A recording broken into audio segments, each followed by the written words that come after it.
What is going on, everybody? Voidlego here, back for a brand new episode of Chaos Head Noah.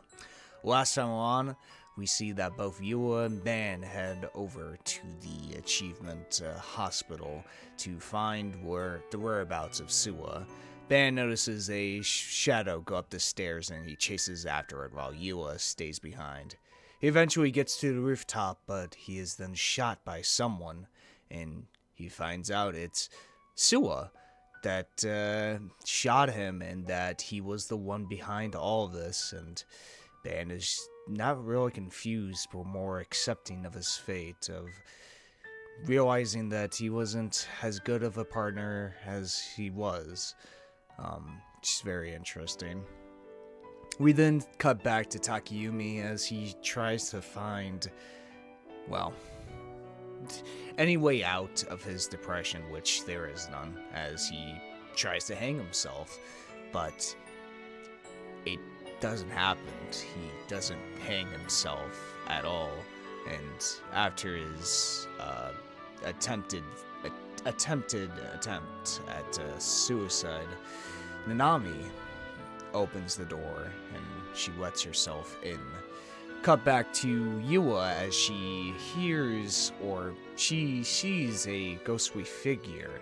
She chases after it into the hospital to find it is Mia, her younger sister that should be dead, yet she isn't. And so, in a weird sort of a way, Mia tries to convince Yua that Yua isn't real Yua, and that she is Mia, and that she was so distraught at the death of her sister that she transformed into Mia, who was the actual, or Yua, who was the actual one to die. But she basically tries to convince her and kind of alters her mind in order to kill herself, to jump off the roof, but she manages to fight back at the last second due to the fact of herself getting a discord, actually, at the very end. And so she's able to cut down this version. Or, no, it turns out the person she fought was Mia was actually a fat guy with, like, a bag, aka the controllers with Nozumi's brainwashing machine, right? That was cut down by Aoi, or no, not Aoi, it was Kishimoto that was able to cut down the bag. And so, alongside all of that, Rimi is invading the main headquarters of Nozumi, and she finds Noah too, along with the CEO, as well as it seems like the two of them have had history together back in the past, but she's there to save Nanami. But Nanami is crucified in a way, with her hand missing, as she is tied to some sort of machine or whatever that powers Noah 2. But she's able to summon yet another discord by herself, which means pretty much every girl we've come across is a gigawomaniac, is a basic answer to that. But now we cut back to Takumi with quote-unquote Nanami, which I feel like we can successfully say that is not real. Is maybe a sort of last-ditch effort by Shogun not to try to convince Takumi not to kill himself, perhaps. But everything is falling apart. Perception is, probably because of Noah 2, the perception of everybody within Shibuya is, like, transforming. Like, I don't think the guy that actually shot Ban was Sua. I think it was, like, another just Nozomi employee, right, that shot him and just made his visage as Sua, like basically Ban's worst nightmare, right? Same thing with Yua. Actually wasn't her sister. And so, because of all this shit, it gets very confusing on, like, what's real, what's fake. But I feel like we could definitively say that Sua was not the one to actually shoot Ban. Like, I'm 100% convinced by that. I don't think it's a twist of, like, oh my god, Sua, the partner, was actually working for Nozumi this entire time. No, I feel like it's just one of the guys disguising themselves, or disguising themselves as Sua via Noah and all of that. But I'm very curious between this conversation between Takumi and, I want to say, his version of Nanami, like trying to bring him from the brink of suicide, and how this will all turn out, and let's see if it'll make me cry. Probably will. But yeah, let's get right into it, shall we?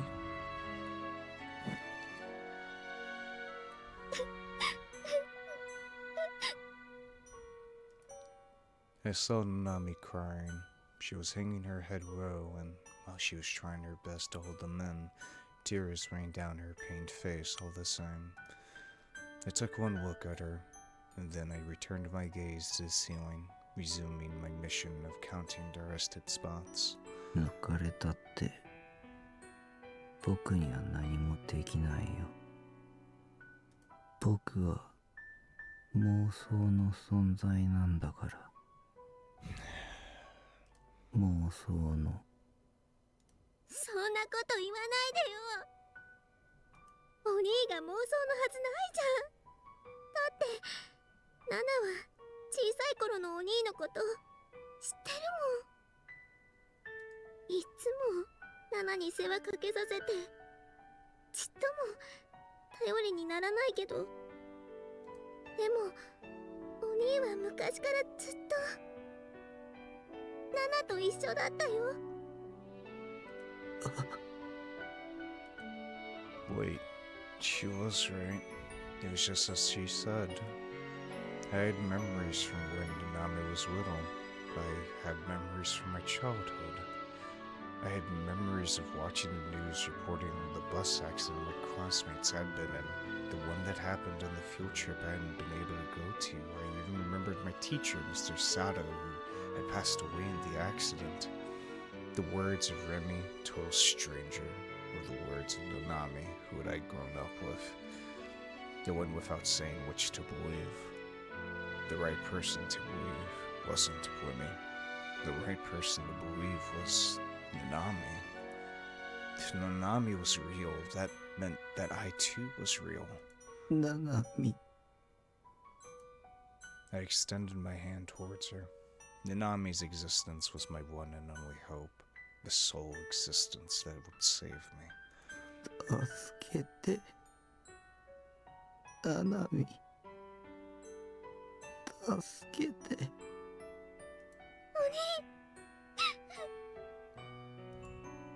If Nanami's warmth was real, then I could prove that I was real too. Nanami, who had been crying from loneliness, wiped away her tears, looked at me with her reddened eyes, smiled at me with her tearful smile, and... 抱きしめてくれる? Oh. I nodded, then again, then once more. By doing so, if I could save Nanami, by doing so I could save myself. I would gladly hug this bratty little sister of mine, no matter the time or place. I would hug my one and only sister in this world, the one that shared my blood. Nanami. 助けて。I wanted to feel her warmth as soon as I could, and so opening my arms to welcome her into my chest, I prepared to hug her.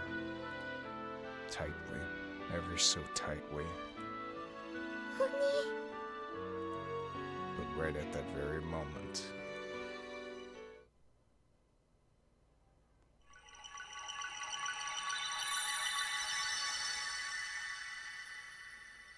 oh, dude. Oh. Fuck, man. Nanami's body was enveloped in a faint light, and she burst into countless blue particles. One after another, the particles burst like bubbles in the air in which my arms remained extended, never receiving the hug I so desired. My chest never feeling the warmth I so desired. Right before my very eyes, Nanami had vanished.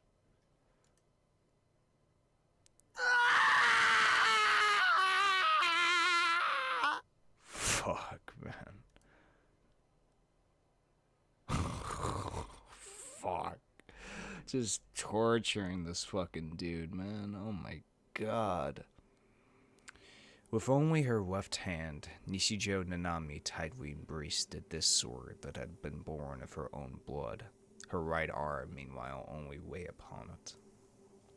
Her blood, seeping from the bandage on her right wrist, slowly ran down the sword's floor. 痛い。知ってたの？ナナちゃんがギガロマニアックスだって。Rimi's question was directed at Narose, who had evidently chosen to remain a spectator. No matter how much Rimi glared his way, he always retained the same composed look on his face. 偶然の産物というものですよ。ナナちゃんにひどいことしたくせに何が偶然なの？君の時のような苦労はしませんでした。我が社にはすでに覚醒させるためのマニュアルが確立していますから。Oh shit. もっとも西条匠にだけはそのマニュアルも通用しませんが、イレギュラーな化け物は扱いづらいことこの上ない。This method does not apply. 化け物だなんて言わないで。君も化け物だからですか？そういう話はしてない。What do you mean by that? 虚無から生まれたものだからと言い換えた方が良かったですね。Whoa. What? I mean, that wouldn't make sense for Rimi, considering she just did appear out of nowhere. Like a delusion. Averting her gaze, Rimi bit her lip in frustration. Her trembling had yet to cease. In direct opposition to her wish to save Nanami, her legs refused to move. It was as if they had taken root inside the floor. Narose, meanwhile, caressed Nanami's head almost lovingly, acting as if he was under no threat whatsoever. Nanami had no reaction to this. She simply hung her head low as she repeatedly drew shallow breaths. 闇のある一点だけを灯しているスポットライト。その周囲には無数の死体が転がっているのでしょうが、誰にも見えない。君自身にもです。Huh. そんな話やめて。例えば君が自殺をしたら、スポットライトは数十センチ横にずれて君を闇で覆ってくれるでしょう。そして何も知らない別の誰かが代わりにスポットライトを浴びる。What the hell do you mean? Prompted by Rimi's sharp tone, Narose shrugged his shoulders, then returned to silence. 痛い。ナナちゃんを解放してほしいんだけど。Oh, no, I feel I know what he meant. Like, whatever happened between him and Rimi in the past, they moved on to Nanami as their, I guess, test subject. But why? How did Rimi get out of it? I mean, Kishimoto went under the same thing as well, and she was eventually let go, probably because they figured out how to awaken Gigomaniacs. 拘束は解きましたが、連れて帰る。構いませんよ。もう用済みです。ナナちゃん、入ろう。その件は消して。Oh boy, I have a bad feeling about this. だったらバングル返して。返すから。Rumi knew where Nana's hand was being kept on that day. On the night Nanami's hand had been delivered to Takumi's room. Oh shit. After Takumi had collapsed from sheer humiliation on the roof of Oldfront, Rumi had retrieved the hand from within the refrigerator. Wow, so she did take it. That was real. Shogun was the one who had it now. It was in cold storage to keep it from decomposing. The bangle, too, was... お兄からもらったの。ナナのだよ。バングル。勝手に持って行って。ひどいよ。 Nanami's voice, which had only been speaking in incoherent mumbles, was gradually growing more and more intense. 落ち着いて深呼吸して。自分をしっかり持って。一つ聞きますが、 There was a sudden interruption. It elected a quick of Rumi's tongue, though only in her mind. 西条匠にとっては、君たち二人のうち、どちらがより重要度が高い存在ですか? What? Rumi cast her eyes downward. リミさんなんか。 While Nanami instead raised her head, a sparkle returned to her once empty eyes, a glaring, brilliant shine, one that warranted only a single descriptor, abnormal. In a panic, Rumi frantically attempted to brace herself, only to be frozen in place by the sudden darkness. Fuck. It was as if all the lights had been turned off. Well, it's been fucking turned off this entire time. Rumi had no way of knowing whether it had been intentional or accidental. 負けちゃダメ。 Rumi whispered so in an attempt to encourage herself. Her voice made the air undulate, but it melted itself into the dark before long. She then noticed that she could no longer hear Noah 2's growing rumblings. I hate the dark. It always reminds me of back then. Rumi tried looking around, but all she could see was darkness spread through every corner. No speck of the concept known as light existed. Did she not see because it was dark? Or could it perhaps be because her sight was not working properly? She had even lost the ability to tell up from down. She could not tell where she was anymore. Her five senses had been eroded by darkness, and now her body was unable to recognize anything. As if her body had been turned into a gas. As if her consciousness had slipped away from its vessel. Past and present fused as one, and Rumi's memories began to intermix. When was now? When was the past? Oh shit. Then in the world ruled only by sheer darkness, a single ray of light shone down.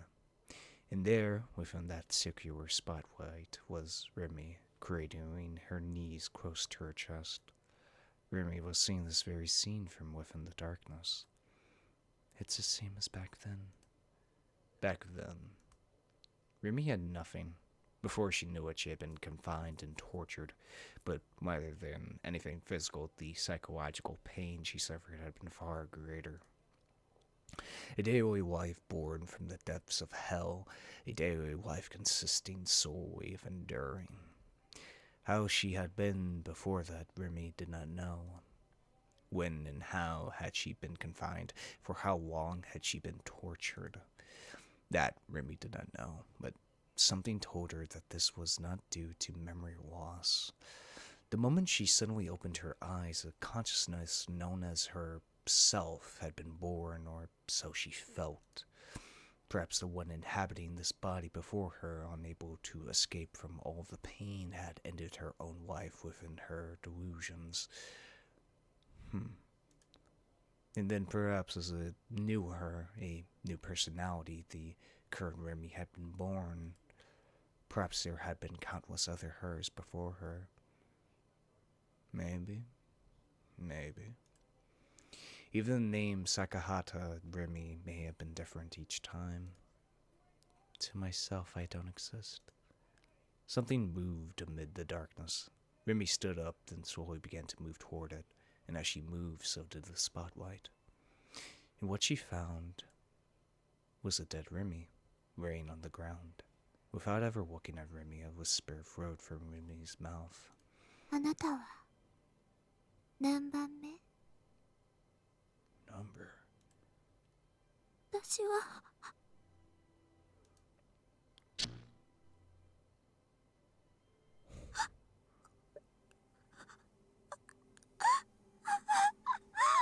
Uh-oh.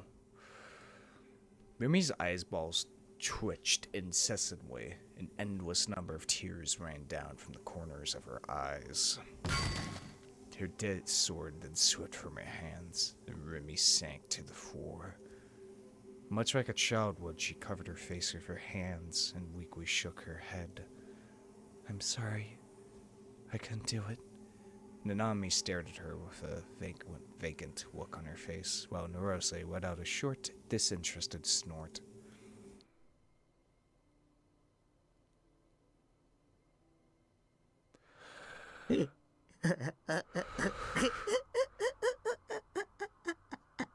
What the fuck is happening? Like, did she, like, get stabbed by Nanami, or is she having, like, a psychological break? What the fuck is happening? Nanami had vanished without a trace. She had turned into bubbles before my very eyes. Their substance had simply ceased to exist. どこだよ。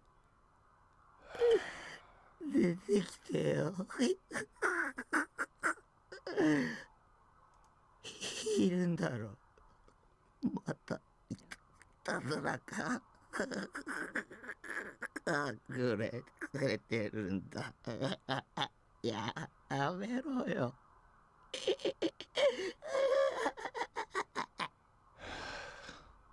My vision grew blurry from my tears. No matter how many times I wiped them away, the lukewarm droplets kept pouring out. But both this warmth and the feelings making me shed these tears were delusions. I myself was one after all. Nanami had been a delusion. I'd been stupid to believe it would be all okay. My hopes had been crushed just like that. で、いつこの妄想って冷めるの？早く冷めてよ。Not even I knew who I was talking to, but right now I was fine with anyone. I just wanted to be heard. この妄想が覚めたら、僕は本当はイケメンなんだ。そうに決まってる。物分かりのいい妹と優しい姉がいるんだ。Jesus, man. かわいい彼女と付き合ってて、その子はリミとかセナみたいな電波女じゃなくて、セーラさんみたいないい子なんだ。あなたは妄想の存在なんだよ。 God damn, man.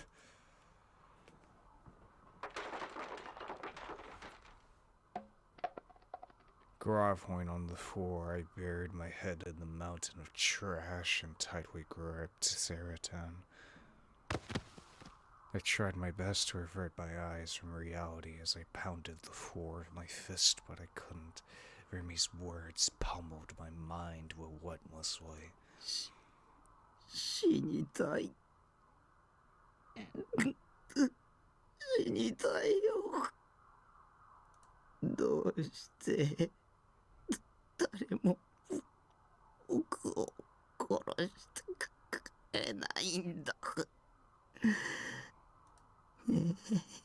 セーラタン殺して、僕を殺して。そんなに死にたいの？死にたい。こんなのもう嫌だ。自分の存在が嫌だ。何も考えたくない。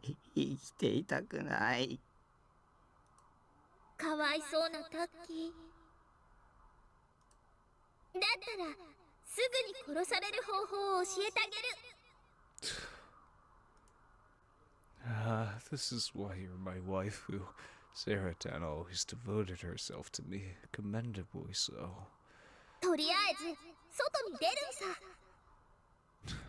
外に Doing as I was told, I stood up and headed for the door. And then, after nearly tripping and falling over trash countless times, I exited my base. I had no need to question her. Saratan would never betray me. She was my waifu after all, and she wasn't 3D. Once I was outside, a strange sound hit my ears. The sound, and I heard it somewhere before.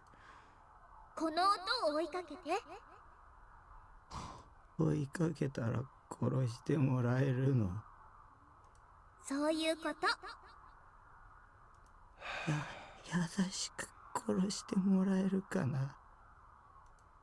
私が保証するよ。よかった。やっと死ねる。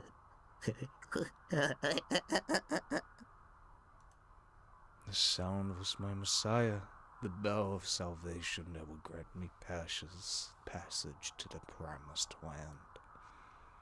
With Saratan in hand, I set it off toward the sound. Whenever I got close to the sound, it would move farther away, almost like it was guiding me somewhere. Didn't the guy in the message boards say, like, go to the festival or whatever that's being held for some reason? Like, fucking, this Noah 2 is fucking everything up. It's fucking messing with every single person's perceptions, I feel like. Well, hell, it's even getting to Remy and shit as well, because of that whole, like, remembering her past and what quote-unquote version she is. I guess that's the power of Noah 2 once it's fully activated, of just, what can you tell is reality anymore? You know? It's fucking scary, that's for damn sure. Every time I seemed to be onto it, it would quickly become distant. Every time I seemed to lose track of it, it would come close and wait for me, as though it had a will of its own. A sound with a will of its own. It reminded me of Shogun's existence. His face flashed through my mind, but I quickly grew indifferent to it. Whether it was him or someone else, as long as someone killed me, I didn't mind. I even stopped wondering about the true nature of the sound. I was a delusionary existence, and I was going to die pretty soon, so there was no point in caring. With my head completely empty of all thoughts, like a moth to flame, I staggered after the sound. A barrage of noise now surrounded me. I was unable to differentiate anyone. With a click of my tongue, I tried to find the origin of the clamor, only to go up instead. Suddenly, without me having realized it, I was standing in Scramble Crossing. It was then that I realized that the clamor was coming from the sheer number of people crammed into the crossing. Jesus. It was almost jam-packed. Everyone was pushing right up against each other like a morning train ride during rush hour. Compared to when I'd been broadcasted from the top of Ophron, there was an even bigger number of people here. Oh my god. Now that I thought about it, Grimm had mentioned something about this. Something about there being a festival at Scramble Crossing tonight. What the hell is this, Sarah? I have nothing but horrible memories of this place. Why did you bring me here?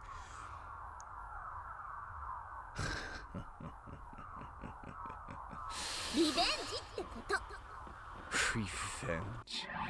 What the fuck is happening? Let me go ahead and save this as well. And I'm pretty sure I've run out of saved, yeah, I've pretty much run out of saves, unfortunately. Oh well. Revenge? Where's the person who's gonna kill me, Sarah? 目の前 This tremendous crowd on this cold autumn night. Just what kind of festival could make so many people gather here to the point of there being no room to breathe? Oh boy. Suddenly the wall of people opened up before me, like I was Moses from the Bible. A single path inviting me in. They were all waiting for one person. Me. It's the reality TV show that's sweeping the nation. Today's episode, the world's most terrifying offline meet. People from all over the net have come to winch the biggest embarrassment in all of Japan, Nishijou Takumi, right in the middle of Shibuya. Their catchphrase, whose eyes are those eyes? When that long scenario played out in my mind, I laughed.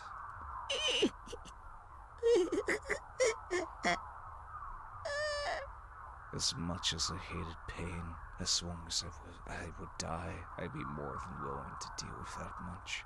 僕が死ぬにはぴったりの祭りじゃないか。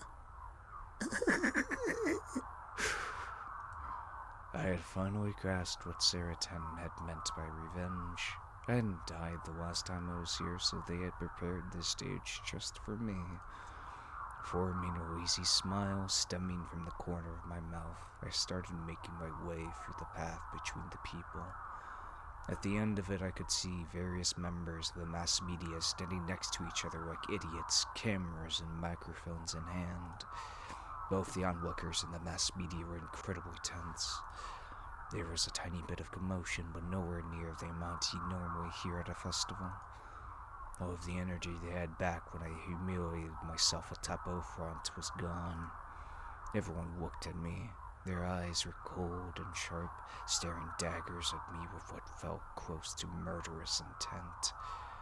Whether I liked it or not, my expectations were swelling higher and higher. Kill me. Kill me.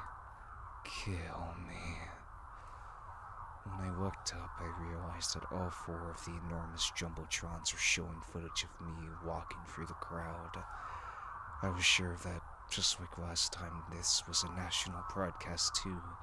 If the viewer rate was even 40%, I would die while being watched by approximately 48 million people. The death of me, it was no more than a delusionary existence.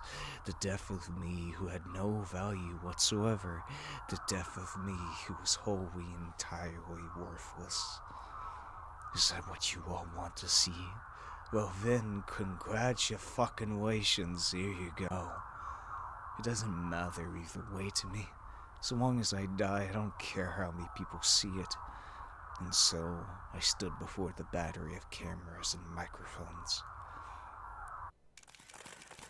A swarm of flashes burst in unison. Blinding lights flashed intermittently. Straining my eyes, I fought to endure them. Then, a reporter that was probably in his 40s spoke up. I had seen him on a number of talk shows before. 西尾君、今回はどんなパフォーマンスを見せてくれるんだい？ところで、実は今日の昼に逮捕された貼り付け事件の容疑者は実行犯に過ぎなくて黒幕がいるっていう話があるんだけど、どう思うかな？ Why was this random guy acting all buddy-buddy with me? And what was that last part supposed to mean? Was he asking for my opinion? I guess when the media called up the criminal psychology professors every time, they always said the same standard uninteresting bullshit. Even an amateur like me could serve as a replacement. Regardless, I couldn't have any less of an opinion on what the guy was asking about. I had lost all interest in Ninja. I came here to be killed, not to answer questions. I had no energy for it. それでね、西尾君、ズバリ聞くけど、真犯人と目される人物は通称その目誰の目と言われていて、それは君なんじゃないかっていう噂があるんだよね。そうかもね。My whispers were broadcast all throughout Shibuya via the Jumbotron speakers. Commotion ensued.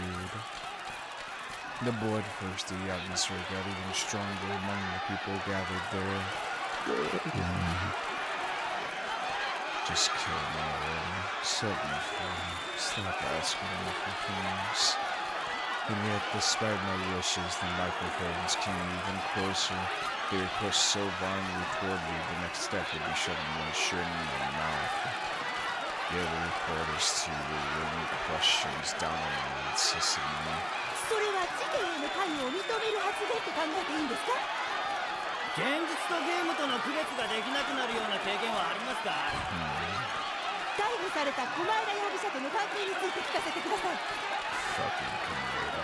人を殺したのはやはりゲーム感覚だったりします？ In a sense, I was like a video game character.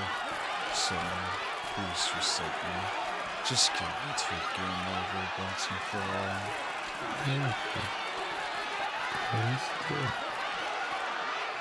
As soon as those words left her mouth, the cloud at the peak of its tension exploded. 死ね！人でなし。鬼畜！殺してやるよ！地獄に落ちろ！死刑にしろ！ぶち殺せ！殺人鬼！ I was overwhelmed by the waves of people, and as the screams and shouts swarmed, I was swallowed up by the undulating masses. I was tossed around and jostled, crushed to nothing and pulverized. Being shoved by people in all directions, my body started floating. My soul swept the ground. No matter how much I struggled, I couldn't do anything. I was struck on the head, punched in the arms, but none of it was painful enough to kill me, and with no room to breathe, I started to suffocate, but I didn't resist. I entrusted my body to the chaos, and in doing so, the pressure singly disappeared. My body fell to the floor. Seratan fell from my hand and toppled onto the asphalt. Countless feet wind up like trees in a forest, and as they writhed about, my waifu rolled through the gaps between them. Despite extending my hand, I couldn't reach her. Her face, complete with that endlessly radiant smile of hers, a smile that soothed my soul, was stepped on by someone's shoe.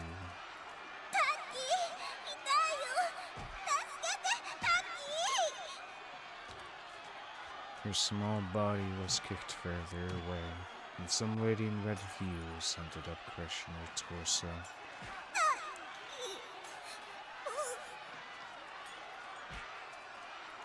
Sarah. No matter how much I called out to her, no answer came. My one and only ally was gone. It felt like my chest was being crushed by sorrow. I had lost all reason to stay in this world, to live. And when I looked up, surrounded by people as I was, even the night sky was hidden away from me. No one noticed I was there, swamped down on the ground. Even though I was right here, even though I was asking for someone to kill me. Why was everyone ignoring me? Suddenly, I felt it right on the nape of my neck. That tingling sensation. God's gaze. Oh, fuck. 君は And within my mind, ここで死んじゃダメだ。 whoa, shit. A certain voice rang. Also, this is just the actual photo. What the hell? I gulped. 理想度を手に入れて。 And firmly gritted my back teeth. 将軍 I searched for that real chair among the crowd, for that bastard cosplaying as Darth Spider. So you were the one behind this festival, huh? I knew it. You pointed a wheel out here in front of me, all while you're in your offensive Darth Spider cosplay. You try to recreate what happened last time. I wished for death, The entire time I'd been alive, I'd just been some tool for everyone's amusement, and I couldn't take it anymore. あの時の自称将軍は僕じゃない。 So there's... Oh, I guess... That shogun was Nozumi? 僕はコスプレはしないよ。 I don't care. Just kill me, please. Actually, no. That does make sense, because we also saw the Darth Spider helmet by, quote-unquote, Sua as well. But why the fuck would Nozumi use a Darth Spider helmet in order to indicate that they're the... Maybe they use it as, like, a mask or something? Or, like, maybe they put a machine in it in order to... I don't know, maybe transpond a voice from it, make like a speaker or something. That's the only thing that would make sense. Or is it like another like perception altering machine? But yeah, in that case, that does line up with, you know, it not actually being Sua, because there was the Darth Spider helmet on the bench before Ban got shot. Well, whatever. Fuck it. Well, we're not going to get the answers in this route. That's for damn sure. I don't care. Just kill me, please. あいつらが動き出しているんだ。この場は今以上の混乱になるよ。 They... すべての黒幕。この混乱を引き起こした者たち。混乱を利用して利己を追求しようとする者たち。彼らを止められるのは君だけなんだ。 Really? I stood up. The angry voices kept surging above my head. No one was looking at me. The onlookers and the people from the media were all jumbled together, grabbing each other, cursing at each other, punching each other. Why were they... 沈黙の兵器。ノア2はすでに稼働してる。 Yeah, that's what I thought. この混乱が起とされた一番の目的は無差別人体実験。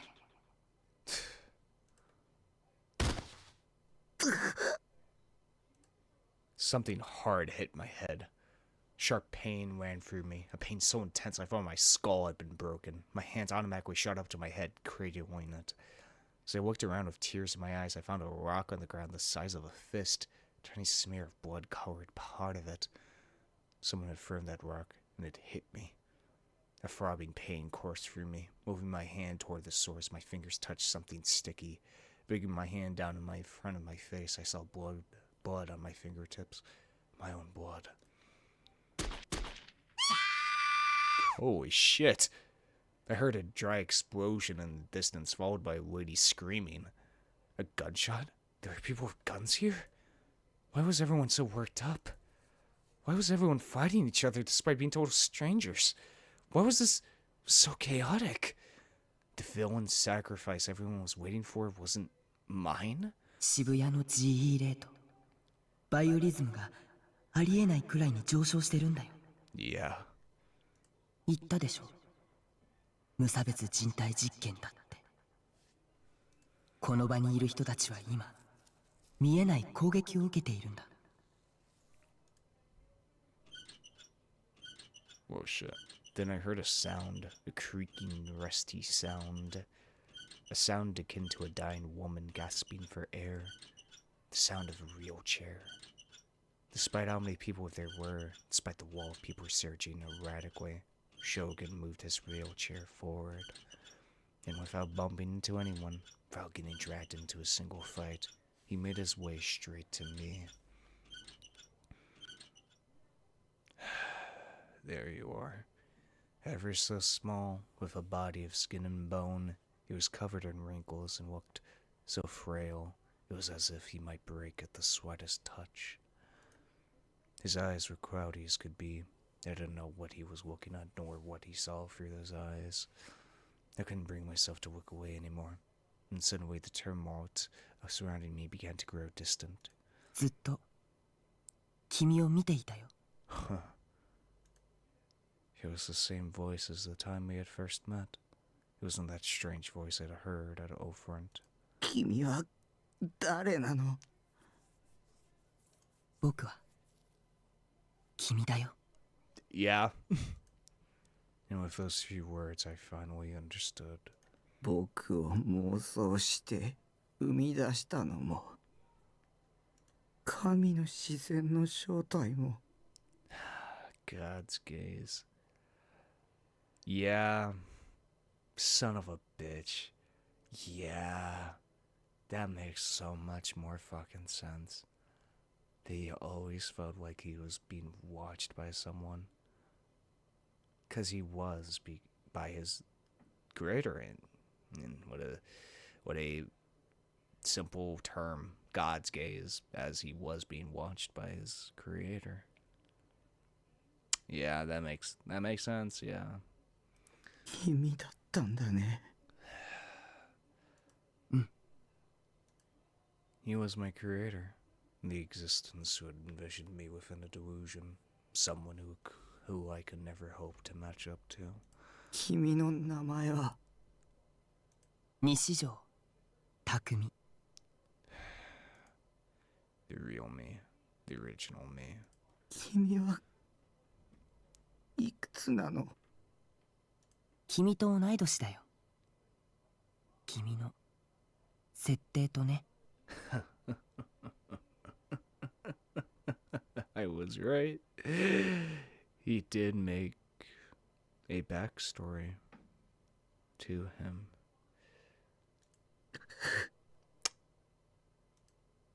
"17 years old, even though he was so small, even though he was covered in wrinkles, he was only 17 years old."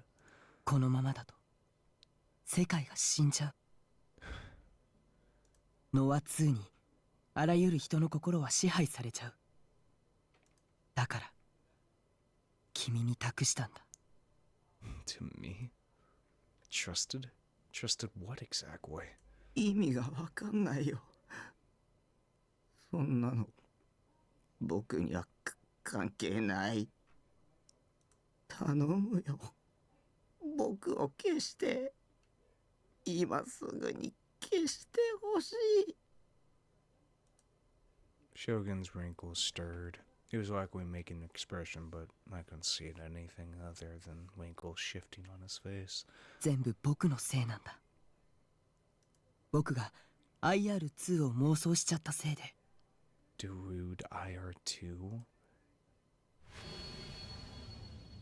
なんとか止めようとしたけど、僕はこんな体だから満足に動くこともできない。それで君を生み出した。 So you're the one that wrote that oh yeah, that would make sense. And made IR2, which... Okay. 君に止めてもらうために。そんなの知らない。僕は君のコピーだけど、僕はやりたくない。コピーだけが苦しまなくちゃいけないなんて、そんなの嫌だ。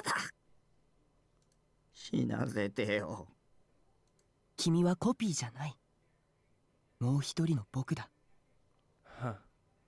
つまりコピーじゃないか。君のしてることはすごく残酷だ。悪かったって思ってるよ。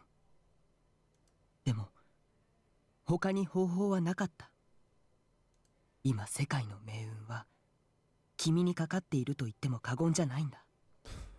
Fate of the world. だからそんなのリミに頼めばいいじゃないか。知り合いなんでしょ。 Acquaintances. I'd said that on purpose. I didn't want to think they were lovers or good friends. So only then did I realize my feelings. I was jealous of the original me that was rich, coming from an delusionary existence. What a fucking disgrace. I couldn't believe myself. There was not knowing your place, and then there was this.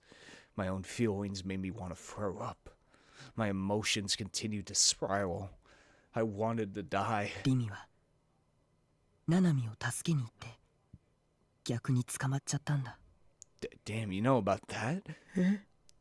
What do you mean in リ prison? ミはね、僕を救おうとしてくれていた。その理由は君も知っているよね。 No. あれは空。あの空はどうしてあんなに泣きたくなるくらい青いのかな。それを望んだから。私は望んでない。僕が望んだんだ。ここは君の心象世界であると同時に僕の心象世界でもあるから。 A world can only come to existence unless two people share it. Whoa. Rumi turned toward me. She stared at me, her face deeply puzzled. あなた誰？ここには私以外はいないはずなのに。あなたは別の私？違うよ。だったら誰？どうやってここに来たの？私の心の中だよ。ずっと暗闇しかなかった。光は私に当たるスポットライトだけ。それなのにあなたが来た途端に暗闇がなくなって空ができた。妄想がシンクロしたんだ。君の力がとても強かったから。そう。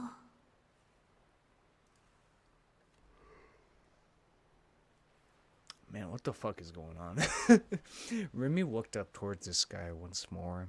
It was a crystal clear azure sky. 私本物の空見たことないんだ。私っていう人格が生まれた時にはね、もう暗い部屋に閉じ込められてた。 Huh. 心の中も外も闇しかなかった。そこからは絶対に出してもらえないの。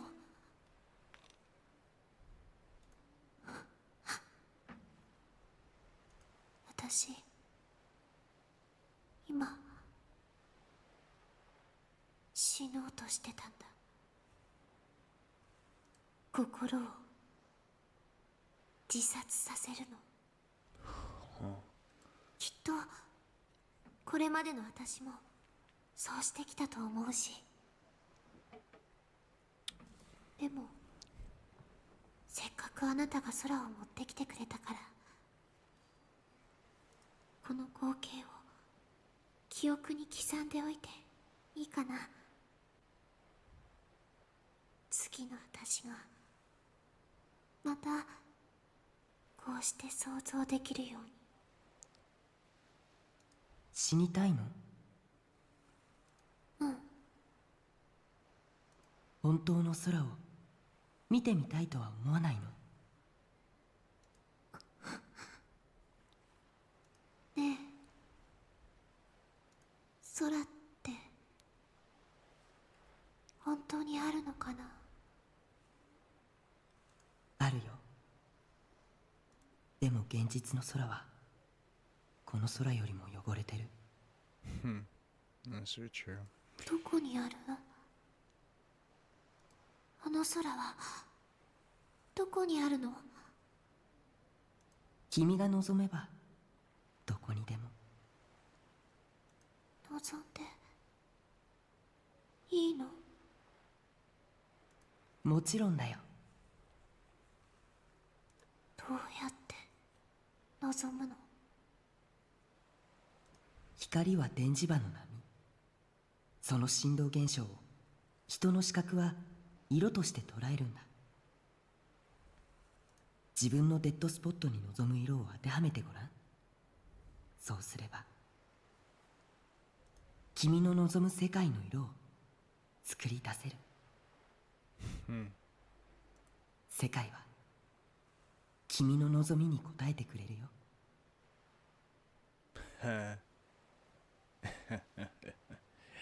Ooh, I just thought of something. By envisioning the world in a different color, it will meet your wishes. Just like the delusions we've come across, where it's always turned into a circle, like an eyeball, right?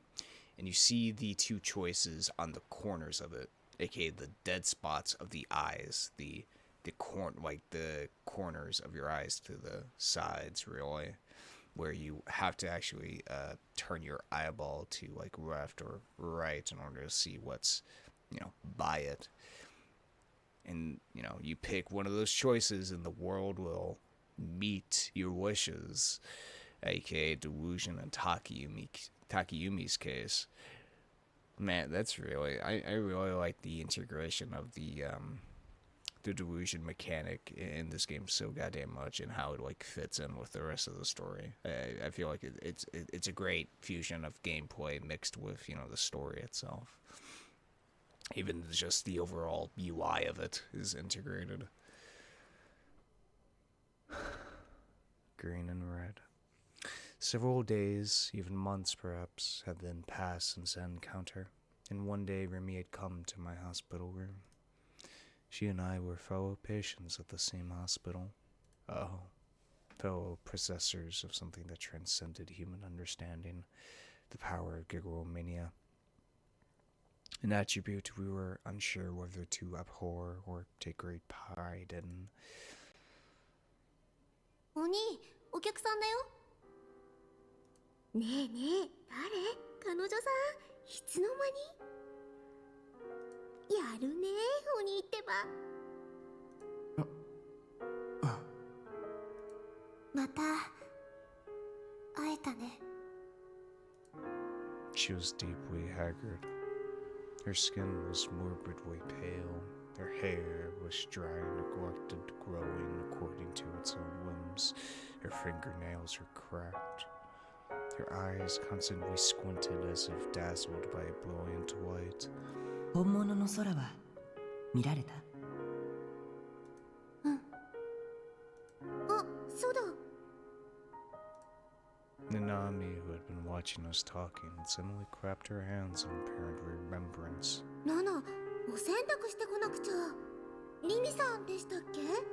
どうぞごゆっくり。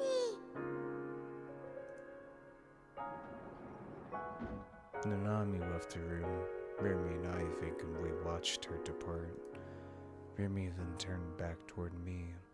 匠はいつから入院してるの5年ぐらい。Damn. 退院の予定はないよ。僕の余命はあと2年ぐらいだと思うし。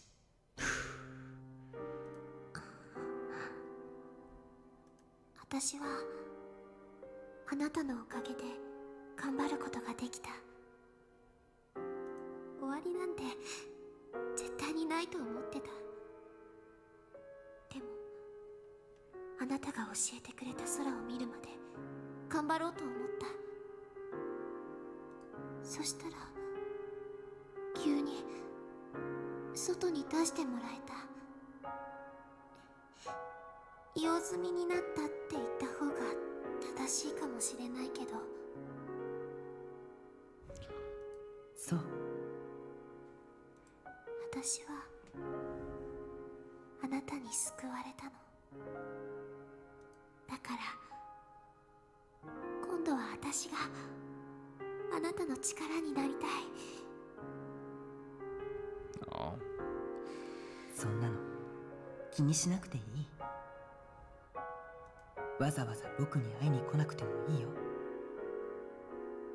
君にはこれから普通に生きてほしい。普通の生き方なんてからないから。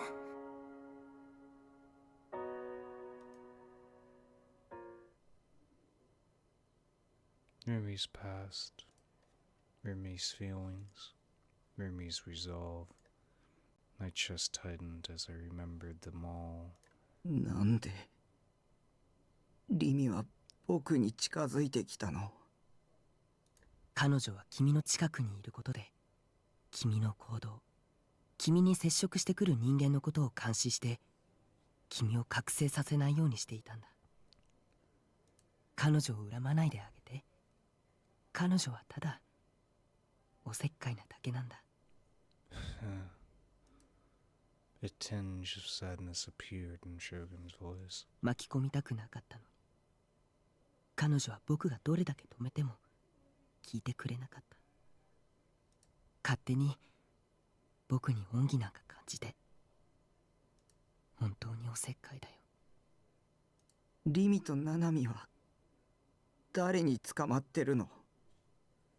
プロジェクトノアの責任者、すべての黒幕、野呂瀬源一。かつてリミを捕らえて拷問していた男でもある。それなのにリミはナナミと僕と、そして君を助けるためにあの男のところへたった一人で乗り込んでいっちゃった。 The voice echoed within my head. It uttered the words of a Rumi I didn't know, words she had spoken to Shogun.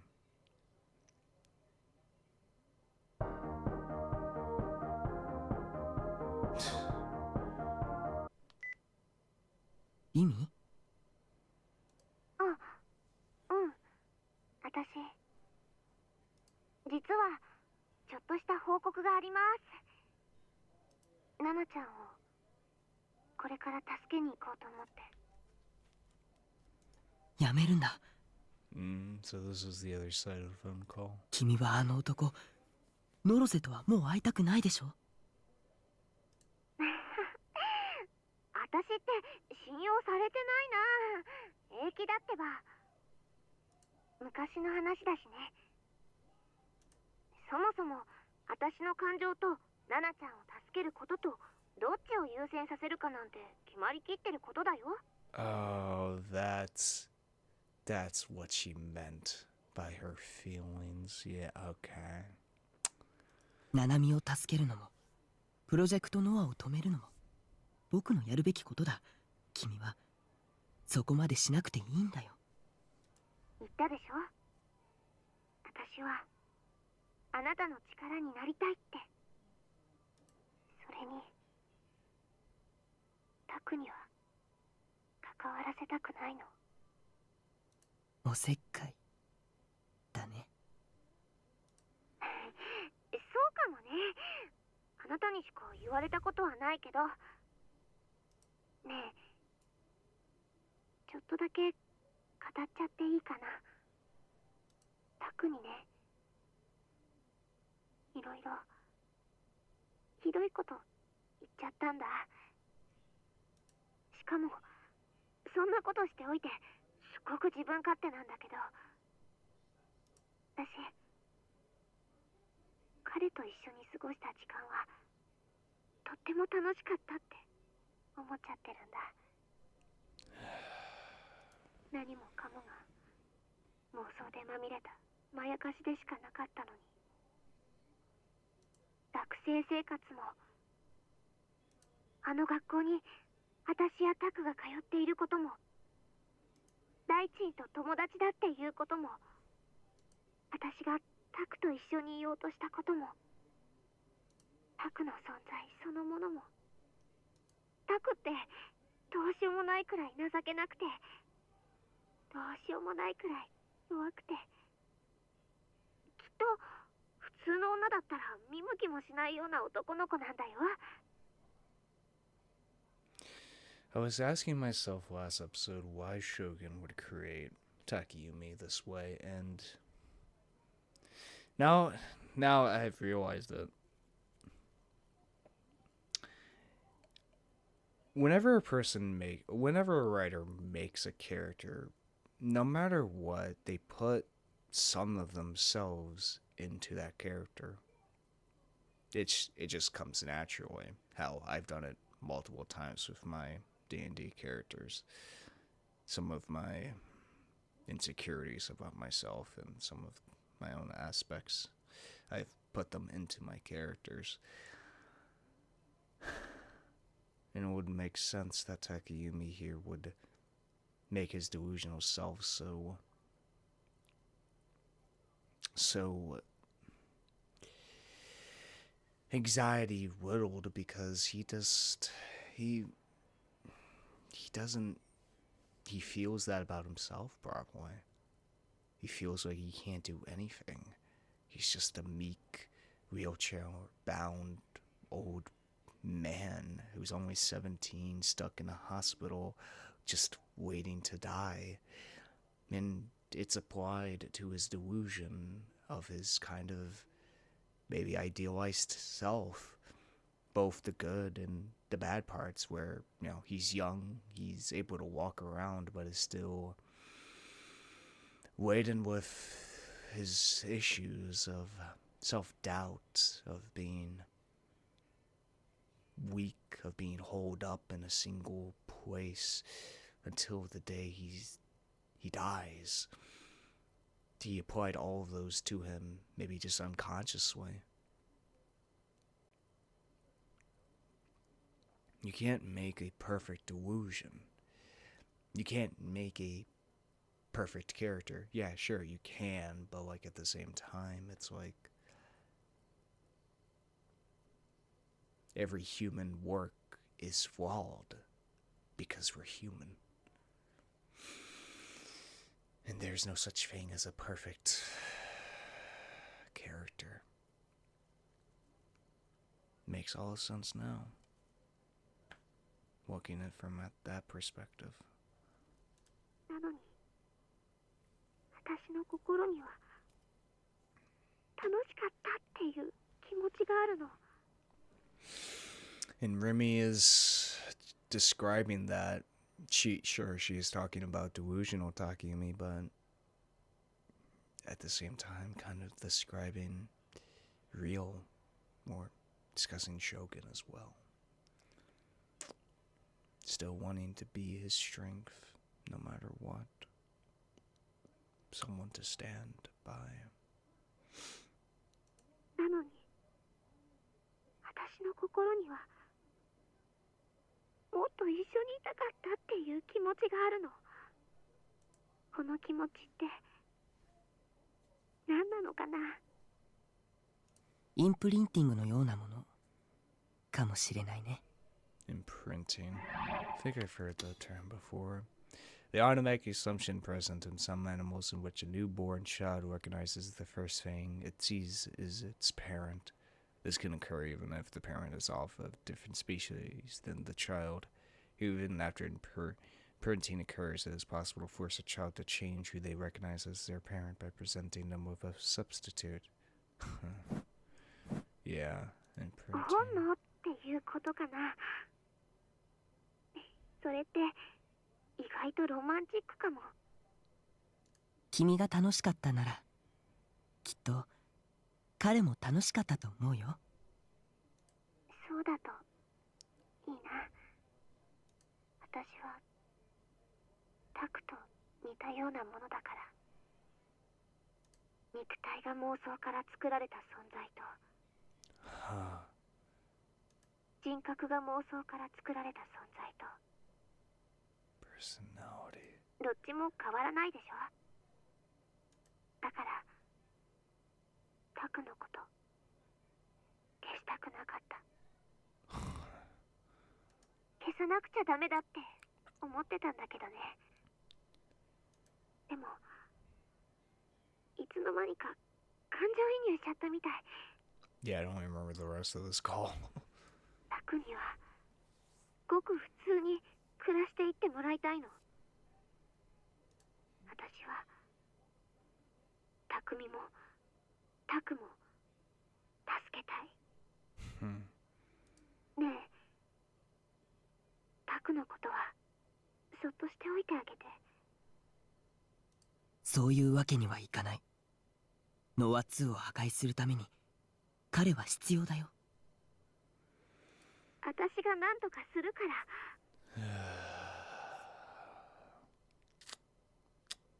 So it's a case of hurting him so he'll stay away. That's why she said those things to Taku. 君はそんなことしなくていい。君こそごく普通に暮らしていくべきだ。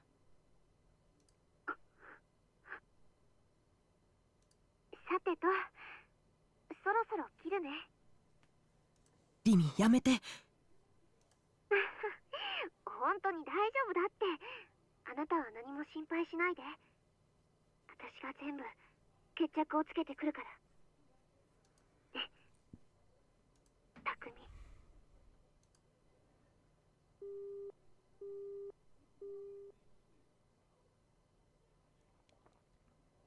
After it was already too late, Yurmi's words sank into my heart. She really was a hopeless meddler. Why did she have to keep fighting so hard? Why did she have to keep acting so selflessly? 私はタクの味方だから。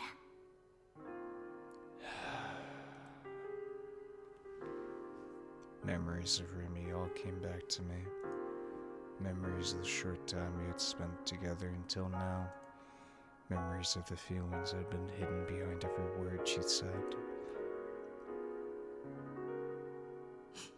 私が一緒にいてあげる。Over the past year and a half, if I had to summarize what I'd done, it would mostly be ESO, RMT, and Eroga.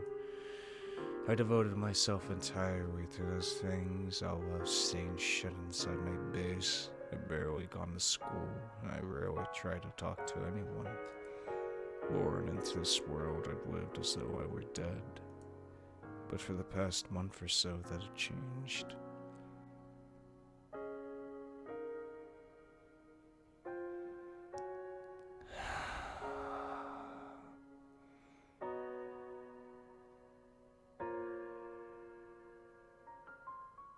And even though, as a result of this, I've been lied to.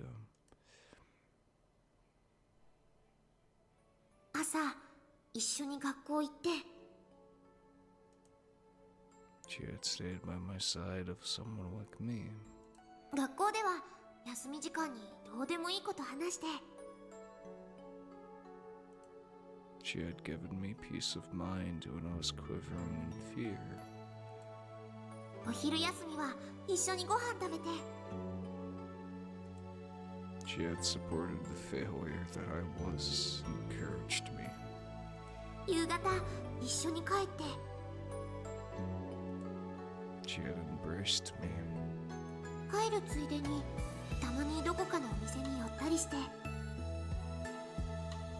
She had taught me a delusionary existence like me, the warmth that humanity held. タクの部屋でちょっとだけおしゃべりして。She could have erased me, and yet she had tried to protect me. それでまた明日ねって手を振って別れて。She had named memories for me. そんなのでいいなら私いくらでもしてあげるよ。In my 1.5 year long life, I could still vividly remember the time I had spent with her, even now. そういうの結構憧れなんだ。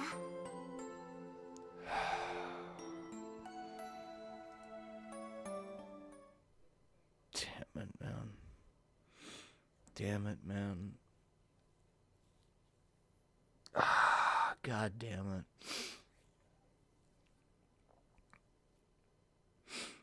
God damn it. Even though I don't know everything about Rumi's past, I understand what it represents of a person on the brink of giving up, able to get helped out by someone else, and in return they help out someone else alleviate their sense of loneliness, of doubts, of depression, I guess you could say, and bring them out into the world. And it's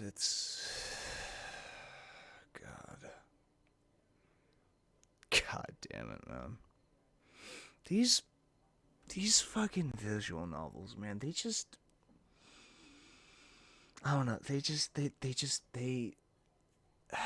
I don't know how to describe it. They like get at the essence of being human. I don't know how to describe it. It just, like, there's nothing, like, there's nothing else I can describe that has made me more emotional than these visual novels on a fucking, like, regular basis. Like, like, I've read traditional novels. I've read great works. But yet these are just the most, I don't know, what God, it's so, I don't know how to describe it. It's just, how are they able to get at human nature so goddamn well? Sure, I've only played 3 visual novels, but yet maybe it's just the ones I've picked. I mean, these are popular for a reason, but still, God, man, they get me. At least I can tell you that for damn fucking sure. God. Remy's little gestures, Remy's scent wafting from her hair, Remy's little sighs and the sound that came from them, Remy's grimoire eyes, Remy's cheerful voice, Remy's tender warmth. I see. I was in love with Remy. How disgusting was that? What a freak. A wry smile crept onto my face in response to my own creepiness. A delusionary existence falling in love. Were feelings of love something that a delusionary existence could feel, or were they a mere illusion? I really didn't know, but I wanted to be true to these feelings. Remy saw me as a friend. There's no way she saw me as someone of the opposite sex. Besides, an otaku freak like me wouldn't go well together with her. But even so, even if she didn't love me back, even if it was just for my own satisfaction, even if I was just a delusionary existence, I at least wanted to do something for someone, for Remy, before I disappeared. It was disgusting that a disgusting otaku freak would fall in love. It was disgusting that a disgusting delusionary existence would fall in love. But so what?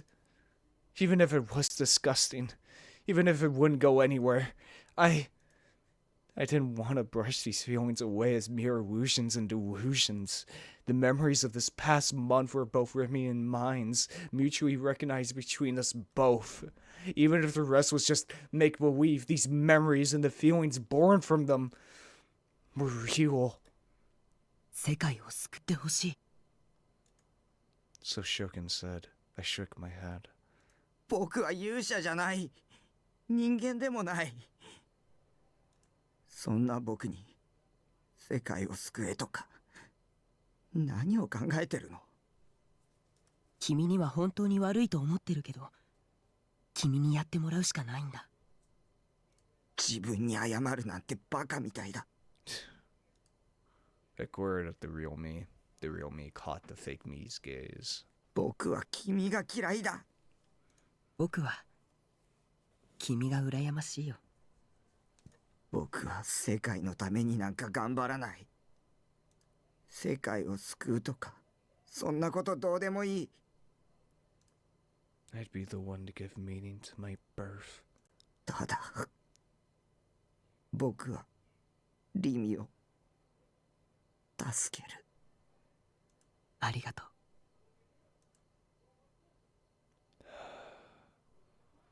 The sound around me started coming back. More and more oil was being poured on the fires of chaos. Oh shit, you can actually see the background CG. It had already become a riot. I was hit with the smell of blood. Around me, I heard the sounds of screams, shouts, moans, and a mechanical noise that sounded almost like audio feedback. It all pulled together and overflowed across the crossing. 理想度を手に入れる方法を教えて。君はすでにそれを知っているはずだよ。 My gaze moved upward, looking for the silhouette of a sword blending into the scenery. Rocks were thrown around, canisters of tear gas made smoke rise from the ground, and people from every direction crashed into me time and time again. In the center of it all, I focused and sought the sword I had once seen from the roof of Oldfront. It had to be visible already, but I doubted it had to be here somewhere. Lost amid the scenery. My disc sword was always right beside me. Now seize it. 見つけた。 There it is. On the building to the right of 107, there's a vertical billboard, and when I looked toward it, I saw the shape of a sword. Anxiety seeped into me. I swallowed back my saliva. When I looked from the roof of Oldfront, I had been able to perceive its shape. But in the end, I hadn't been able to physically grasp it. 自分の意志を強く持つんだ。迷っちゃダメだからね。君にはもう剣を手に入れる資格は十分にある。 I extended my hand as I stood in place. In order to save someone dear to me, I had to get it, no matter what. No matter what. I gritted my teeth. This wouldn't be like last time. My mind was surprisingly calm. I wasn't afraid. I couldn't be afraid. But it wasn't that I was keeping a cool head. Emotions simmered and boiled inside me. I had something I needed to do. 掴むんだ。 107 was about 100 meters away, and upon overlapping my fist with the sword, I grasped it. Oh shit. Even though I should have grabbed an empty spot in the air, there was something there. It was neither hot nor cold, neither hard nor soft. Keeping my hold on it, I drew it closer to me. Ripples surfed across the air, and from within those ripples it slid free. Holy shit!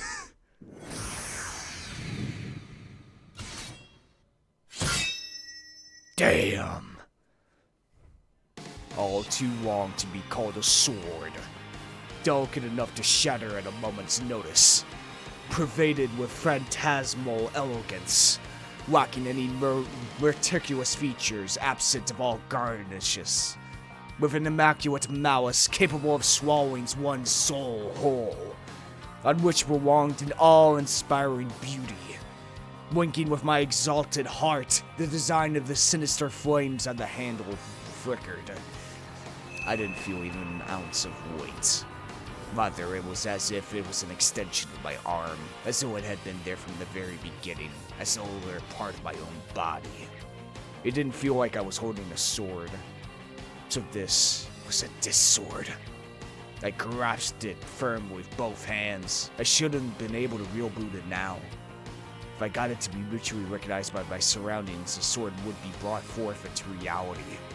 As for how to do it, I didn't know. I simply desired it. I shouted within my heart for it to become reality. All hesitation within me was gone.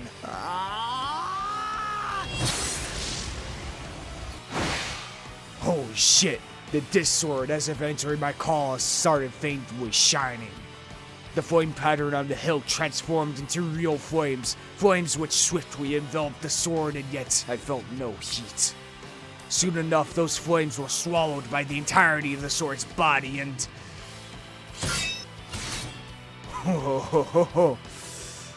Together with a fierce impact, the disc sword shone with a crimson white.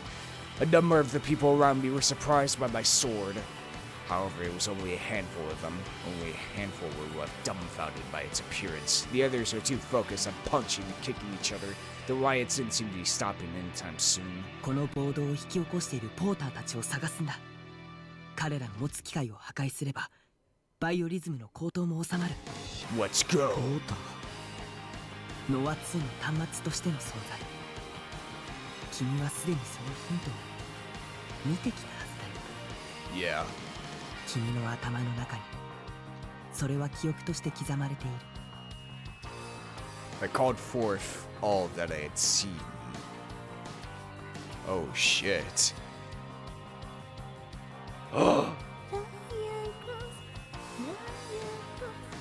Oh shit! All the scenes. Oh.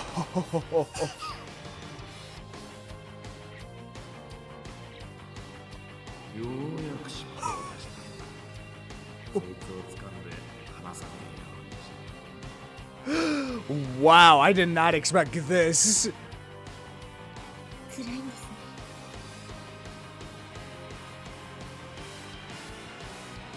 人間の愛写真。聞いたこと返して。7のバングル返して。 God damn, this movie is fucking awesome. 地点 L2 の0.62メガ GE ハイスコアです。 Yep, the fucking this scene.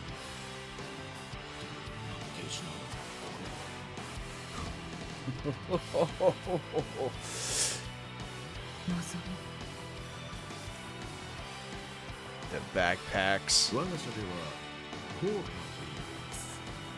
Fat guys, 言 yep. い換えればマインドコントロールのための部隊といったところでしょうか。 Yep. Oh shit. All of the things I had unconsciously seen, all of the thoughts I had unconsciously read. 僕は盗撮野郎ってことか。お似合いだね。 Shogun calmly gave me orders as I worked on myself. チャネルを解放してポーターたちの心を読むんだ。コズピーのようにね。彼らはこのスクランブル交差点のどこかに居場所を探り当てて。 I opened my channel. I didn't have to think about what to do. Without being conscious of it, I enacted it by feel alone. Oh shit. And then the minds of everyone here, their negative emotions, became visible and instantly floated to me. Holy shit. Malice, hatred, envy, lust, serenity, cowardice, superficiality, corruption, cunning, indecency, hideousness, vulgarity, libido, madness, bloodthirst. It was the manifestation of all the unsightly emotions people hid from one another, more brutal, unequivocal, and repugnant than words could ever be. All of the negative emotions people held inside them became a torrent of images, and this torrent proceeded to swallow up, shatter, and violate my mind. I was verbally abused by words of disdain. Gazes of contempt rained down on me. I was spat on. My nails were peeled off. I was punched in the face multiple times. I was kicked in the ass. My hair was torn out. My nose was shooshed to shreds. My eyeballs were gouged out. My tongue was ripped from my mouth. My blood was sucked. I was showered with boiling water and covered with burns. I was raped in the ass. My genitals were crushed. All of my skin was torn off. My arms were broken. All of my bones were broken. I was beaten with a blunt weapon. I was stabbed with a blade. My organs were gouged out. My neck was strangled. My flesh was eaten by a giant beast. I was thrown off a high place. I drowned in a pool of water. I had my entire body burned by flames. Having synchronized with it all, my mind was being broken. I felt like I was about to go insane. I gritted my teeth and desperately held on to my consciousness. Was this how Kazumi had lived her whole life? 見るべき妄想をコントロールするんだ。 Oh shit. 全てを受信しちゃダメだ。標的を絞り込んで音を頼りにするんだ。The sound, yep. All while enduring the negative emotions overwhelming me, I listened carefully. What came to me were voices from all around, isolating them I searched for a sound. I heard a mechanical sound that the one Saratan had said would kill me. The sound had also been inside the memories I'd gotten from reading minds. Senna had destroyed a porter's rucksack that emitted the sound of her disc sword. So if I were to focus on that sound, the delusion I heard...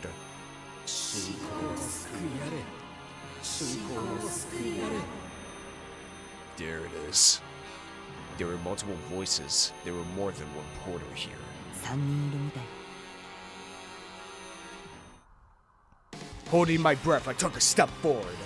In front of me was a chaotic crowd without a trace of order. They moved throughout the scramble crossing as they poised, beating each other within an inch of their lives. It would be difficult to go straight through. I hacked the delusion to the people in the direction of the target. And so, little by little, the people in my field of view made way, and there a path was made for me. There was a single man about 50 meters from me, and all of the obstacles between me and him had now been removed. Our eyes met. He was a plump man in a suit, wearing a rucksack on his back. 1人目 Cut him down. Taking the shortest path there, I ran straight ahead, through the crowd, without bumping into anyone, all while dragging my disc sword along with me. The porter, having noticed me, frantically turned around and tried to run, but I wouldn't allow it. So like I said, I swung my disc sword, a blade longer than I was tall. As always, it felt weightless. I could wield it like it was an extension of my arm. The tip of the disc sword dug into the rucksack, and then, almost as if it had been melted at an unfathomably high temperature, its contents were vaporized. The man sank to the ground, cradling his head as he trembled from fear. Without looking at him even one more time, I headed for the second one. Below front. Once again, the obstacles leading up to it began to disappear, and a path was built. The man who stood there was extremely thin, wore a checkerboard shirt and a pair of jeans. He had long hair and his skin was alarmingly pale. He seemed to be holding a bag which he was treating with great care. Noticing me, he tried to run into the crowd, but before he could do anything, I threw my disc sword. Shit. Fly. I formed a delusion. Ignoring all known laws of physics, it flew parallel to the ground, soaring faster and faster. It delicately revised its path, then pierced the man's back with unmatched accuracy. It emitted a faint light, and the man fell to the ground. Just one more. I approached the man now on the ground and retrieved my disc sword. The third one was in front of Hachiko. I had seen that porter countless times by now. Actually, let me be more precise. I talked to them almost every day. The crowd dissipated, and for a third time a direct path appeared. And at the end of it was a woman wearing white scrubs, a fact that made her conspicuous as could be. Motherfucker. Of course, because she handed us a fucking Azumi survey. Motherfucker. あなたが3人目です。葉月さん。いや、グリム。Wait, what? Oh, the nurse that smiled so gently to me at the hospital was now glaring daggers at me. She had a large handbag with her. Most likely there was a NOAA 2 terminal inside. 真実を暴くんだ。 Man, I have to say, Science Adventure Series just loves women who browse the internet. I'm just saying. I mean, we had two of them in Steins Gate, but anyway. 彼女がしてきたことをこの場にいる人たちに提示すれば、この熱病のような混乱は収まる。What she did? 彼女がグリムなら、これまでの不自然な言動に君は気づいているはず。僕が最初に君に接触した時のことを思い出して。僕は君に貼り付け事件の予言をした。君への継承だった。でも僕よりも先に貼り付けを予言した人間がいる。 Wait. No. I remembered the exchange we had at the time. A few moments before Shogun talked to me for the first time, Grim had left the chat room, but right before they posted an image as a joke. A drawing. Fuck! That's right! Why didn't I put two and two together? I did. It was right there. It was right fucking there. I didn't even think. I thought Hazuki was just fucking crazy or something. Wow. That's right. That is right. Yeah. Son of a bitch. I just didn't put. The very same drawing that Hazuki-san had scribbled on the medical chart. The drawing had been very poorly done, but what mattered was what it was depicting, the crucifixion case. That's right, I remembered the drawing, but I didn't remember where the fuck it came from. I think I mixed it up with, like, Shogun. I thought it was Shogun that showed that to me instead of the photo. Or maybe I thought it was, like, both. Like, it was both the drawing and, the photo. But no. Besides, the first time Grim had talked to me about the new gen case, they had said this. It's all up in your neighborhood, Wall. Even though I had never told them I lived in Shibuya. Oh. Even a few hours earlier, Grim had left some comments that make it seem like they knew I was Nishijou Takumi. Yeah, I thought that was just... Yeah, Grim obviously knew he was, but I didn't fucking suspect it was fucking the nurse.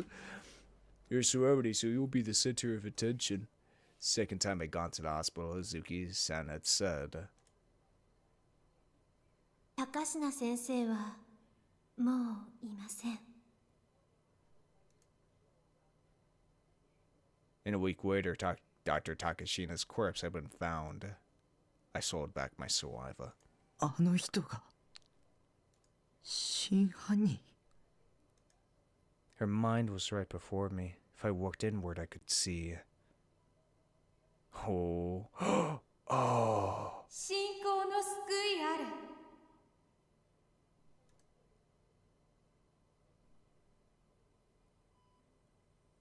Midnight fell on AH Tokyo General Hospital, the place of Hazuki Shino's work. Within one of its operating rooms, the nurse stood nearly still. Wow. So the explanation for all these extra scenes is Takayumi unconsciously looking into other people's minds, or the real, or Shogun, I guess, as well. Either, the fucking both Takayumis, whatever. Unconsciously looking into the minds of other people. What a fucking great... Wow, they actually have an explanation for all this shit. I just thought, like, oh, it's just... You know, it's a visual novel. Whatever. It's vignettes, you know, have us see other characters' perspectives. It makes fucking sense now. It's always... Well, I don't think... Well, is it always from the first-person point of view? Yeah, I mean, kind of. With Remy, with Ban, yeah. Yeah, all the vignettes have been kind of from a first-person perspective. Like, we're inside their mind. Fucking... Damn. Midnight fell on AH Tokyo General Hospital, the place of Hazuki Shino's work. Within one of its operating rooms, the nurse stood nearly still. On the bed lay a young man, Kanoe Chizuru. The sleeping pills he had been given had induced a deep coma in him. 信仰の救いあれ。 As she repeated the same words over and over like a Buddhist prayer, Hazuki caressed her large, swollen abdomen. What? She slowly removed her white scrubs, then sat atop the operating table, scalpel in hand.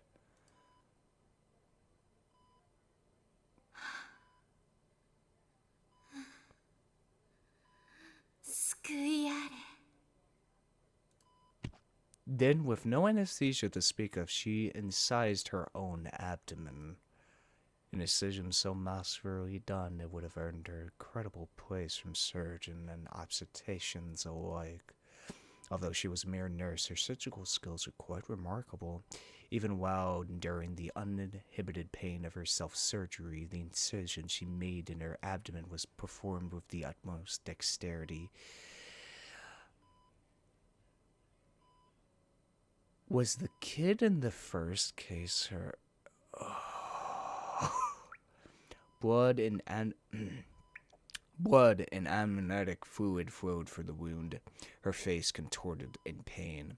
Then after a few grueling moments passed, Hazuki inserted her own hand inside her abdomen, and from within her she removed a blood-stained fetus. The fetus had yet to reach for maturity, and its forced removal had already ended its life prematurely. Hazuki performed an omopathy, cutting the umbilical cord.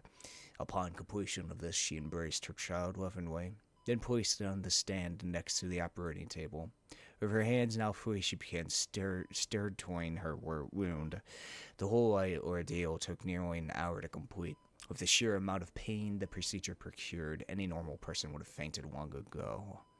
Returning the fetus to her embrace, she stood up from the operating table and approached the man lying down on the bed. With bloodshot eyes, she looked down towards the unconscious man's face and thrust the scalpel into his abdomen.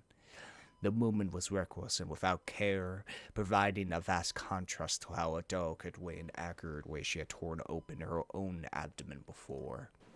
The pain roused the man, but before he could consider any hope of escape, he realized both his arms and legs were tied securely to the bed. Disregarding the man's screams, Suzuki drew back the scalpel she had used to stab him. It cut through his flesh, tore through his skin. Blood gushed forth, covering her face in crimson. 信仰の救いをあなたに She narrowed her hands to the victim's wound, and then she forcefully began to widen it horizontally. The sound of flesh being torn open echoed throughout the operating room. The man's body started violently convulsing as the pain forced him to undergo a cycle of fainting and waking up again. Jesus. As she gazed at the gaping wound, Hazuki smiled a gentle smile. She then took her own child, which she had just taken from herself, and forcefully pushed inside the man's gaping wound. Oh. Oh, God. Oh, my God. Oh. 信仰の救いあれ Jesus Christ. Oh, God, that noise is... Oh, my fucking God. Oh, God, here we go again. Midnight fell on AH Tokyo General Hospital, the place of Hazuki Shina's work. Within one of its operating rooms, the nurse stood nearly still. On the bed lay her psychologist colleague, Takashina Fumo. Oh, God. Oh, well, there's the culprit. I didn't fucking guess it would be Grim and Hazuki. I thought she was just fucking crazy. Okay. He was tied to the bed, but this was not the only thing that had been done to him. His cranium had been opened, and his brain was exposed. His skull had been cut cleanly, the line being right above the eyes. Well, actually, maybe she isn't responsible for all of the murders? Only some of them. Well, are we going to say only two? Anyway. 高階先生に信仰の救いあれ 葉月くん、こんなことやめろ。 Takashina was conscious. Due to the effects of the anesthesia, he did not feel any pain from the cut. The other dread he felt kept his eyes open and wide, and his body was sweating greatly.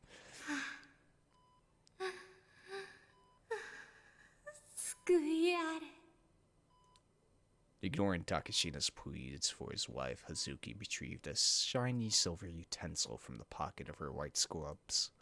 A utensil that could not be referred to as a traditional surgical tool. It was a spoon, an all too ordinary piece of tableware. 何をするつもりだ。よせ、やめろ。 Hazuki reveled in ecstasy. As if enjoying a meal of curry and rice, she took a spoonful of Takashina's brain.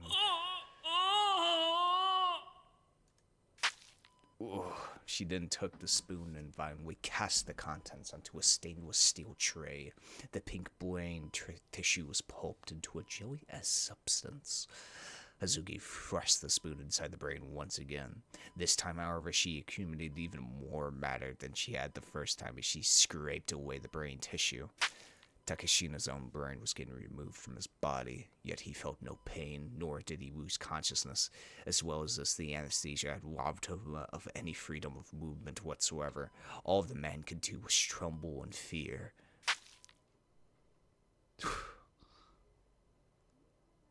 これがあなたの記憶なんですね。Fuck. Hazuki Shina looked up at the projection in shock. On the scrambled crossings for massive jumbotrons, her very own memories were being shown. Damn, she couldn't even understand how it was being done. Perhaps it was Nishijou Takumi's power as a Giggle maniac. あなたの記憶です。 With his head hung low, and this sword in a hand, Nishijou Takumi murmured those words.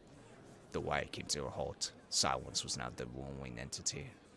The thousands of people who had been assailing each other until only a moment ago were now looking up towards the screens. Some went pale, some averted their eyes, some felt such horror it compelled them to vomit. The mass media were starting to record Hazuki with their cameras. Countless blinding flashes ensured. あなたがニュージェネ事件の真犯人だったんだ。 Well, at least two of them. 私の記憶を映像に投影したんですね。もう言い逃れはできませんよ。胎児とあなたの DNA を鑑定すればわかることです。どうしてあんなことを。Yeah. ねえ、クリム。 That would be nice to fucking know. Why you tore open your own abdomen and forced your fetus into another man's body? ナイトハルト。すべては教祖様のお言葉なんですよ。 Fucking founder? Zuki plunged her hand into the bag resting over her shoulder. From it, she retrieved both a Noah 2 terminal port and a scalpel. Oh, fuck. She gripped the scalpel and placed it right against her throat. Due to the nature of her position as a nurse, she knew the location of the cardioid artery all too well. Hazuki smiled at Nishijou Takumi. It was a kind smile, much like the one she would so oft show her patients. 信仰の救いあれ。 As her own blood gushed forth from her neck, her entire body was painted a bright crimson. Fuck. エスパーだ。救世主だわ。 Oh, God. I didn't know who, but someone had mumbled those words. After seeing the sheer number of gazes piercing through me, I realized that those words were also directed at me.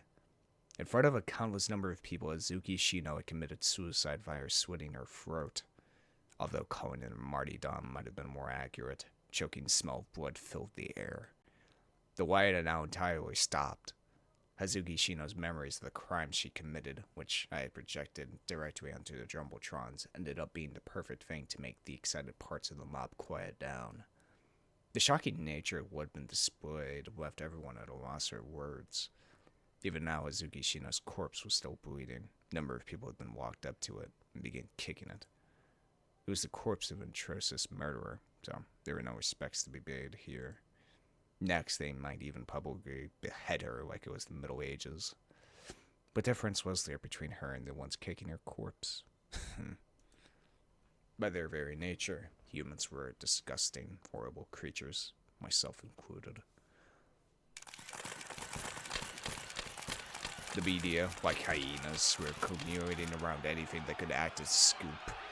Roughly half of them had gathered around Hazuki Shino's corpse, and the other half were surrounding me. 西尾君、お見事でした。今のは超能力ですか？やはりエスパーだったんですね。すごいです。今日のこの集まりは初めから真犯人をおびき寄せるためのものだったの？ Jesus. あなたの超能力は何歳頃に現れたものなんですか？子供の頃のあだ名は神道とか呼ばれたことある？今後警察の捜査に協力する予定は？うちの局の番組に出てくれないかな？ One after the other, endless words of praise were thrown my way. 西条、よくやったぞ！お前すげえよ。 So quickly, huh? One after the other, endless words of affection were thrown my way. I felt hollow, hearing these voices, a fabricated image formed by public opinion and delusionary being. They weren't all too different, were they? Oh my god. It was all coming back. The energy they'd all shown me they'd see me up on top of their front. うるさい。 Unable to take it anymore, I screamed. 手のひら返して英雄扱いかよ、バカみたいな。 Yeah. Jesus. Tears started flowing. I felt completely miserable. I felt completely ridiculous. I didn't have it in me to keep going without crying. I wasn't a hero. 僕はキモオタでセーラタンのエロいフィギュアにハーハーしてる変態だ。18歳未満だけどエロゲして萌えって言ってる男だ。頭の中じゃ街を歩く女どもを裸にひむいてエロい妄想してる。それが僕だ。 Tears and mucus seemed smeared down my face. I forgot it was being broadcasted live across the entire country. It didn't even occur to me that I was shaming myself yet again. I couldn't help it. I was physically incapable of reading the room. そうだよ。これでも僕は英雄かよ。違う。僕は英雄なんかじゃない。所詮妄想の存在でキモオタで一人じゃ何もできないヘタレだ。 The voices around me went quiet. The onlookers sank into silence. People from the media looked at me dubiously. But in the heart of Shibuya, in the middle of the humongous scramble crossing, only my voice was echoing. それが僕だ。お前らに他人に僕っていう人間を決めさせない。僕の本質は僕が決める。僕はお前らのおもちゃじゃない。見せ物なんかにはならない。僕にはやるべきことがあるんだ。僕はお前たちなんかのために行動しない。 Mirime's smile appeared in my mind. 僕はただ For the sake of those I cared about, I was here to fight and disappear. But before I could voice that, I suddenly noticed that the night sky reflected in the corner of my eye was turning pure white. It wasn't a cloud, nor was it snow falling a little too early in the year. By the time I realized it was the same phenomenon from back when the earthquake had hit, it was already too late. Oh, サードメルト予定より早い。 Oh shit, the first thing I felt was the very earth itself beginning to rumble. The ground began to shake, the white in the sky was spreading further and farther. The very next moment I struck with a violent ring in my ears. It was such an intensely shrill, resonant sound my head felt like it was about to burst open. Everyone else around me was covering their ears too. And then...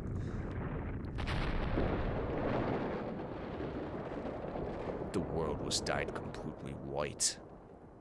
Oh shit. Finish chapter 9. Chapter 10. Silent Sky. Well, shit. I say this is a good stopping point right here. Wow, fuck, man. Holy shit. I really did not expect that whole Hazuki being grim twist, but it makes sense now. I didn't put two and two together really.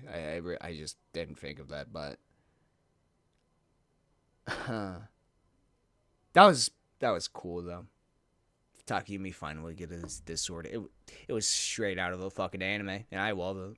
I fucking loved it, and also the fact of, you know, people flipping on a fucking dime, you know, because it's true. Let's be honest, it's true. People flip on a fucking dime on a person, no matter what. They do something good, yay. They do something bad, boo. Flip on, that's public opinion for you. Flip on a fucking dime. Fuck, this game is so... I should say story. This story is so fucking, like... I wouldn't say unique, but the way it's told is so goddamn, like, fascinating, you know? It's like a mix of, like, it is like a magical girl, like, anime. Like, let's be honest, it very much is. In that sense of, like, you know, unlocking your true potential, gaining these magical powers, you know?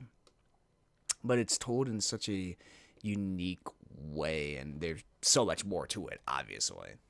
But I find it so fucking fascinating, and I'm like, I want more. I want to know more about this shit. But god fucking damn. I wonder how long chapter 10 is. Probably same length as the other chapters, but I wonder about that. But now I say, if we've gone to chapter 10, I feel like this is going to be the final chapter for this route, at least. I wonder if every route's going to be 10 chapters. There's no way, right? Well, maybe. Fuck. If each route is like about 10 chapters long, then fuck, this is going to be a long ass let's play. But that's for, you know, future Void. But anyway, I hope you guys have enjoyed this video. If you did, hit that subscribe button. If you liked it, hit the like button. If you tell me something, put it down in the comments below. Check out Discord server out in, or my Twitter. Check description below. And yeah, this has been Voidlego. I'll see you guys next time. See ya!